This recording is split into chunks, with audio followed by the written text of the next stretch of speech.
संजीवनी के सफर में आज हम आपको डेली रूटीन से जुड़ी एक ऐसी एक्टिविटी की बात बताएंगे जिसके जरिए आपकी तमाम बीमारियां दूर हो सकती हैं। जी हाँ, हम बात कर रहे हैं उपवास यानी कि फास्टिंग की, जिसे आयुर्वेद में सर्वोत्तम औषधि का दर्जा मिला हुआ है। इसीलिए संजीवनी का ये एपिसोड आपके लिए बनने वाला है बेहद ही खास, क्योंकि आज डॉक्टर चौहान आपको बताएंगे कि उपवास या फास्टिंग के क्या है फायदे। तो चलिए सबसे पहले डॉक्टर साहब से जानते हैं कि उपवास या फास्टिंग हमारी सेहत के लिए क्यों है जरूरी, यानी कि क्या है फास्टिंग के फायदे, और साथ ही साथ डॉक्टर साहब से ये भी जानते हैं कि फास्टिंग के बारे में आयुर्वेद क्या कहता है। जी डॉक्टर साहब बताइए। देखिए, आयुर्वेद में फास्टिंग का जिक्र किया गया है। लंघन चिकित्सा इसको कहते हैं कि दो प्रकार की चिकित्सा आयुर्वेद में है। एक लंघन यानी कि जहाँ क्लींजिंग या डिटॉक्सिफिकेशन हम लोग करते हैं बॉडी की, दूसरी जहाँ पर रिजुविनेशन या नरिशमेंट, जिसको ब्रह्मण चिकित्सा बोलते हैं।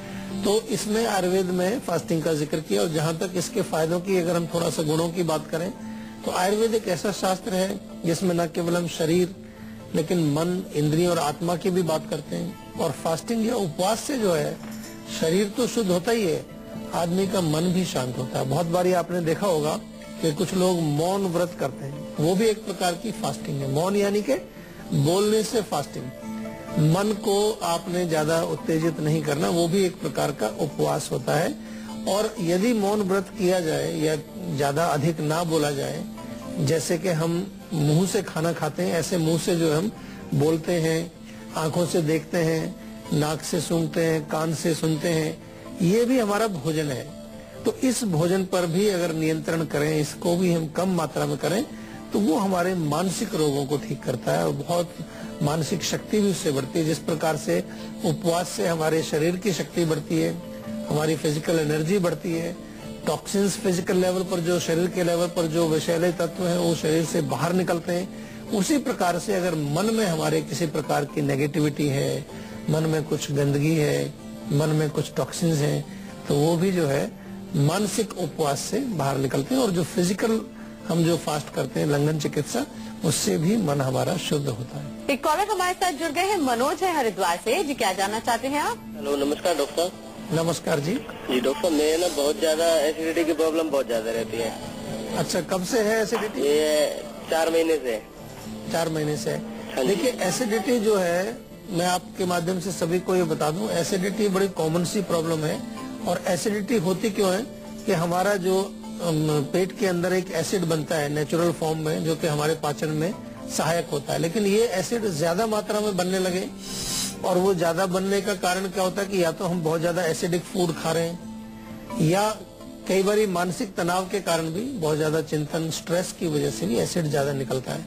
तो दोनों ही कारण इसमें होते हैं। एक तो है भोजन, जो कि पित्त वर्धक, जिसको हम आयुर्वेद में कहते हैं, चाय, कॉफी, मिर्ची, मसाले, अचार, खटाई, नॉनवेज, तंबाकू, सिगरेट, अल्कोहल, ऐसी चीजों का यदि सेवन आप करते हैं तो तुरंत बंद कर दीजिए। देखिए, अभी 4 महीना पुराना रोग है, लेकिन इसको यदि हम सही समय पर ठीक नहीं करेंगे तो आपके पेट में अल्सर बन सकता है, आपके पेट में सूजन आ सकती है, आपके पेट में जो है और कई भयंकर रोग हो सकते हैं। और सबसे बड़ी प्रॉब्लम क्या होती है कि यदि गर्मी ज्यादा होगी पेट में, तो आपके जो डाइजेस्टिव जो जूसेस निकलते हैं, जो पाचक रस निकलते हैं आपके पेट में भोजन को पचाने के लिए, वो पूर्ण रूप से काम नहीं कर पाते, उनकी शक्ति कुछ कमजोर हो जाती है। और जब खाना ठीक से नहीं पचेगा तो आपके पेट के अंदर विषैले तत्व बनते हैं, जिसमें से मुख्य रूप से आम, जिसको हम कहते हैं, आम का फॉर्मेशन जब आपके पेट में होता है तो वो अनेक रोगों को दावत दे रहा है वहाँ पर। तो इसलिए बहुत गंभीर रोग है। मैं इसलिए इस पर ज्यादा एक आपको एम्फेसाइज कर रहा हूँ, क्योंकि बहुत सारे लोगों को एसिडिटी होती है, बिल्कुल उनको कोई परवाह नहीं होती, वो सोचते हैं तो आम चीज है, सभी को एसिडिटी होती है।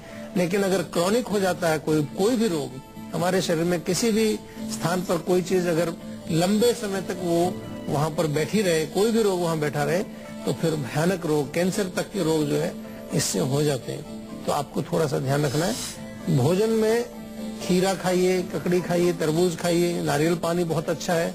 मुलेठी का सेवन भी आप कर सकते हैं। मुलेठी आधा चम्मच सुबह, आधा चम्मच शाम को, उसको लीजिए।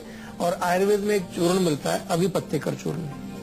विपत्ति होती है, विपत्ति के आगे आ लगा दीजिए, अविपत्तिकर चूर्ण। तो ये चूर्ण आपको दिन में 2 बार खाना चाहिए भोजन के पश्चात। और जिन लोगों को एसिडिटी बहुत पुरानी है, बहुत क्रॉनिक है, काफी सारे इलाज भी कर चुके हैं, दवाइयां खा रहे हैं, खास तौर से वो लोग जो सुबह उठ करके एक टैबलेट रोज खा लेते हैं एसिडिटी के लिए, एंटासिड उसको बोलते हैं, और बड़े खुश रहते हैं कि जी हमें कोई प्रॉब्लम नहीं है, उनको मैं ये जरूर सूचना देना चाहूंगा कि ये आपका रोग ठीक नहीं है। तो अब डॉक्टर साहब से जानते हैं कि क्या उपवास करके बीमारियों को दूर भगाया जा सकता है? अगर हाँ, तो वो कौन कौन सी बीमारियां हैं या सेहत से जुड़ी परेशानियां हैं जिसे हम उपवास या फिर फास्टिंग के जरिए भी दूर कर सकते हैं? देखिए, बहुत सारी चीजें हैं। आमतौर पे जोड़ों का दर्द है, मोटापा है, आपकी अग्नि मंद है, यानी कि भोजन ठीक से नहीं पच रहा है आपको, या आपको शरीर में जो है भारीपन रहता है, लेजीनेस जिसको बोलते हैं। इसके अतिरिक्त यदि कहीं पर सूजन है शरीर में, पैरों में सूजन है या कहीं और सूजन है, फैटी लीवर जैसे हो जाता है, फैटी लीवर के लोग आपको अल्ट्रासाउंड में डॉक्टर बताते हैं कि लीवर फैटी हो गया है, उसमें बहुत फायदा करता है फास्टिंग। इसके अतिरिक्त बहुत सारे ऐसे रोग हैं जहां पर हम ये कहते हैं आपको बार बार कि स्रोतस अवरोध हुआ है, यानी कि चैनल्स ब्लॉक हो गए हैं। और जो चैनल्स ब्लॉक हो गए तो कहीं कोई गांठ बन गई है, कोई ट्यूमर बन गया है, कहीं सिस्ट बन गया है, ऐसे रोगों में बहुत फायदा करता है, क्योंकि ये तमाम जो रोग हैं इनमें मूल कारण है आम यानी कि वो चिकना पदार्थ जो हमारे पेट में बनता है अपच या इंडाइजेशन के कारण। वो जब इंडाइजेशन रहेगी आपको तो आम बनेगा, और ये चिकना पदार्थ बॉडी में कहीं पर भी जाकर के जमा होकर के अनेक रोगों को पैदा करता है। तो आपको सबसे पहले उस आम को पचाना है, और आम को पचाने का तरीका है कि भोजन ना खाएं आप, तो जो हमारी अग्नि है वो आम को भी पचाएगी, टॉक्सिन्स भी बाहर निकलेंगे, आपके चैनल्स भी खुलेंगे, आपको शरीर में हल्कापन भी लगेगा, आपकी भूख भी खुलेगी, कई प्रकार के लक्षण आपको देखने को मिलेंगे। फास्टिंग जो है वो किस प्रकार करनी चाहिए इसका भी जिक्र हम करेंगे, आपको थोड़ा डिटेल में बताएंगे। तो अब सवाल ये उठता है कि इन बीमारियों के लिए हम कैसे फास्टिंग, यानी कि कौन सी कंडीशन हो जब फास्टिंग की शुरुआत की जाए? जी डॉक्टर साहब बताइए कि कब हम फास्टिंग की शुरुआत कर सकते हैं? देखिए, अगर आपके शरीर में भारीपन लगता है, आपको कई लोग कहते हैं जी सुबह उठते हैं, उठने का दिल नहीं करता है बिल्कुल, ऑफिस भी जो है बड़ा मन मार के जाते हैं, ऑफिस में भी नींद आती रहती है, गाड़ी में भी बैठे बैठे नींद आ जाती है, शरीर भारी हो गया है, मोटापा बढ़ गया है, भूख लगती नहीं है बिल्कुल भी, जबरदस्ती खाते हैं, बिना भूख के लोग खाते हैं, एक्सरसाइज आप बिल्कुल नहीं करते हैं, या आपका जो है पाचन ठीक नहीं है, यानी कि आपके खाने के बाद पेट में कोई गैस बनती है, ब्लोटिंग हो जाती है, एसिडिटी हो जाती है, ये तमाम चीजें, या जोड़ों में दर्द आपको है, या फिर आपको जो है जीभ पर सफेद रंग की कोटिंग, बहुत इंपॉर्टेंट लक्षण है।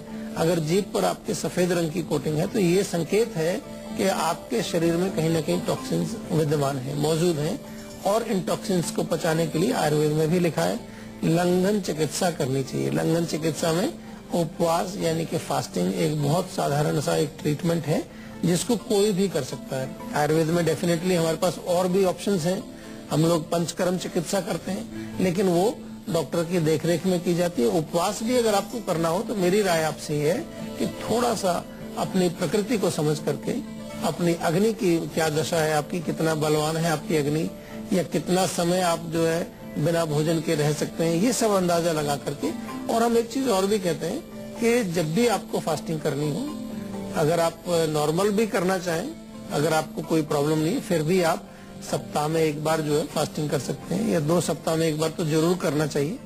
हमारे यहाँ पर कुछ ऐसे नियम बना दिए गए हैं, उनको धर्म के साथ जोड़ दिया है। कुछ लोग मंगलवार का फास्ट करते हैं, कुछ लोग सोमवार का फास्ट करते हैं, कुछ लोग एकादशी का फास्ट करते हैं। तो इनके पीछे आध्यात्मिक रीजंस तो हैं, स्पिरिचुअल रीजन है, लेकिन इसके साथ साथ शारीरिक और मानसिक लेवल पर भी जो आज हम बात कर रहे हैं उसमें भी फायदा होता है। तो यही कारण है कि हमारे जो संस्कृति है हमारी, उसमें इस तरह की चीजों को वो जोड़ दिया गया है। तो चलिए अब डॉक्टर साहब से जान लेते हैं कि प्रेग्नेंट महिलाओं का फास्टिंग करना कहाँ तक सही है, और अगर ये उपवास रखती भी हैं तो उपवास के दौरान ऐसा क्या ले डॉक्टर साहब कि इनका पोषण भी पूरी तरह से होता है? देखिए, डेफिनेटली जो प्रेग्नेंट महिला है, गर्भवती महिला को पोषण काफी चाहिए होता है, और खासतौर से 3 महीने के बाद तो अपना ही नहीं, बच्चे की ग्रोथ भी काफी तेजी से हो रही होती है, तो उसके लिए भी पोषण चाहिए।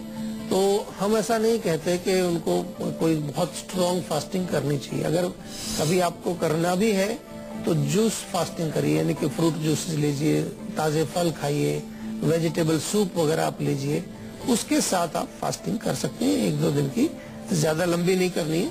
अगर आपको करना ही है तो उसमें फ्रूट्स और वेजिटेबल्स या सलाद वगैरह आप जरूर खाएं, अन्न ना खाएं या मिल्क प्रोडक्ट्स ना खाएं, या बहुत ज्यादा कोई दालें या कोई राजमा वगैरह ऐसी गरिष्ठ चीजें आप ना खाएं तो कर सकते हैं, लेकिन ज्यादा इतना जरूरी नहीं है। गर्भवती महिलाओं को शक्ति की जरूरत है, पोषण की जरूरत है, तो उनको अवॉइड करना चाहिए फास्टिंग। और अब बारी आती है आज की संजीवनी की, जिसमें डॉक्टर साहब से जानेंगे कि फास्टिंग करते वक्त क्या खाएं, क्या ना खाएं, या फिर कैसे करें आप फास्टिंग ताकि आप बने रहें फिट और हेल्दी। तो डॉक्टर साहब, फास्टिंग को लेकर क्या है आज की संजीवनी?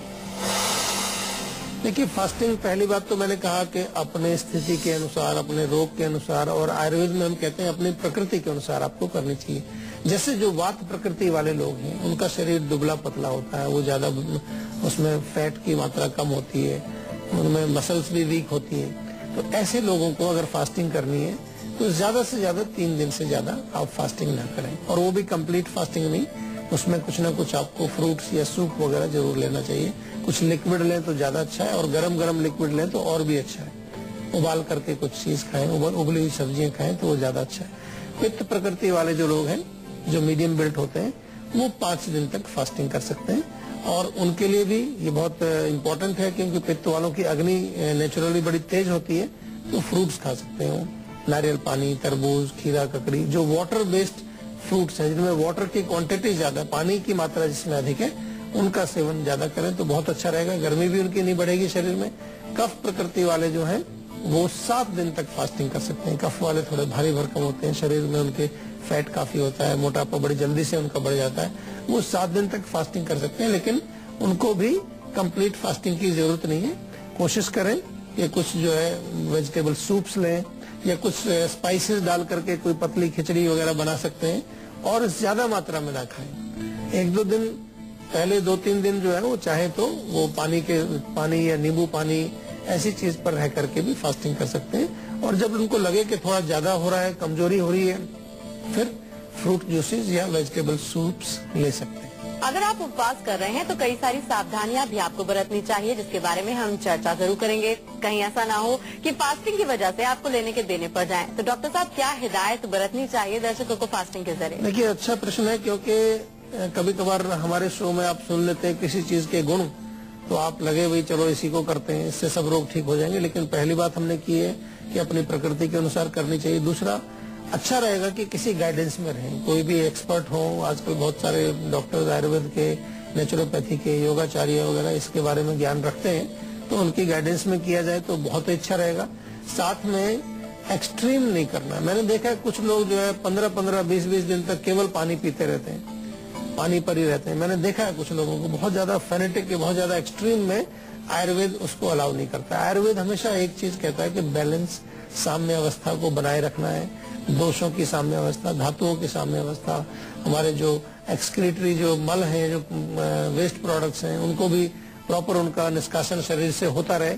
इन चीजों पर विशेष ध्यान रखना है, क्योंकि जब आप फास्टिंग करते हैं तो इससे बहुत सारे बेनिफिट्स होते हैं, बहुत सारे टॉक्सिन्स हमारी बॉडी से बाहर निकलते हैं, हमारे शरीर की इम्यूनिटी बढ़ती है, हमारे शरीर की जठराग्नि की मात्रा, जो क्वांटिटी और क्वालिटी दोनों ही अच्छी होती है, और इसके साथ साथ जो है हमारे बॉडी का फैट भी कम होता है। लेकिन आपको हमेशा इसको तरीके से करना चाहिए, ध्यान से करना चाहिए। बारी आती है संजीवनी टिप्स की, जिसमें डॉक्टर साहब आपको बताने वाले हैं शहद की खूबियों के बारे में। तो डॉक्टर साहब, क्या है शहद की खूबियाँ?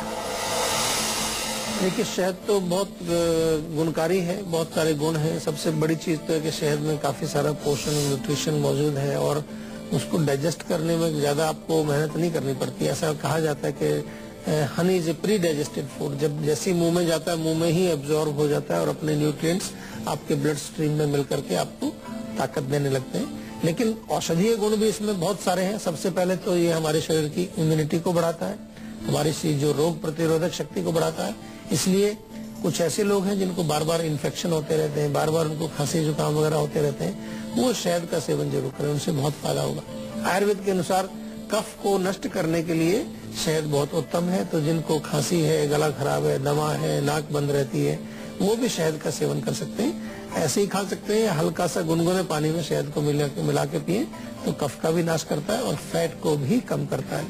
इसके अतिरिक्त अगर आपके आंतों में अंदर कहीं पर कोई जख्म है, सूजन आ गई है, गैस्ट्राइटिस हो गया है, अल्सर हो गया है, तो उसमें भी शहद का सेवन आप करें, क्योंकि शहद जो है वो हीलिंग क्वालिटीज उसके अंदर है। जख्म को भरने के गुण शहद में पाए जाते हैं। बाहर एक्सटर्नल भी आप लगा सकते हैं, इंटरनल भी ताजे पानी में घोल करके आप पियेंगे तो आपको बहुत फर्क पड़ेगा।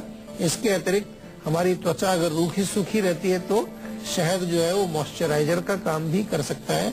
शहद में बराबर मात्रा में गुलाब जल मिला करके एक आप लिक्विड बनाइए, जहाँ पर आपकी त्वचा बड़ी सूखी रहती है वहाँ जेंटल मसाज करेंगे तो आपकी त्वचा मुलायम भी होगी, उसमें एक चमक भी आएगी विशेष प्रकार की। और इसके अतिरिक्त जो है खांसी छोटे बच्चों में अगर हो, बहुत छोटे से बच्चे होते हैं 2 साल से कम उम्र के, उसमें अदरक का रस निकाल करके शहद बराबर मात्रा में मिला करके उनको ड्रॉपर से आप 4-5 बूंद पिलाएं तो उनका जो है चेस्ट का कंजेशन, गला खराब, और छोटे बच्चों को तो थोड़ा बहुत शहद ऐसे ही चटाना चाहिए क्योंकि हमने बताया रोग प्रतिरोधक शक्ति को बढ़ाता है, यानी कि हमारी इम्यूनिटी पावर को बढ़ाता है। बहुत सारे गुण हैं शहद में। शहद को किसी भी रूप में आपको सेवन करना चाहिए, लेकिन एक ध्यान केवल रखना है कि शहद को कभी भी डायरेक्ट आग के ऊपर गर्म नहीं करना चाहिए। कोई चीज आप पका रहे हैं, मान लो खीर बना रहे हैं, उसमें शहद डाल दें और वो उबल रहा है, नहीं, उसमें नहीं, नीचे उतार करके जब वो ल्यूक वार्म हो, हल्का गर्म हो, तब उसमें शहद मिलाया जाए। कई बार हम भी आपको बताते हैं कि धनिया उबालिए, नीचे उतारिए, छान करके फिर शहद मिलाइए, तो बहुत तेज गर्म में नहीं, जब वो थोड़ा सा कम गर्म हो, ल्यूक वार्म हो, तब उसमें शहद मिला करके आप ले सकते हैं।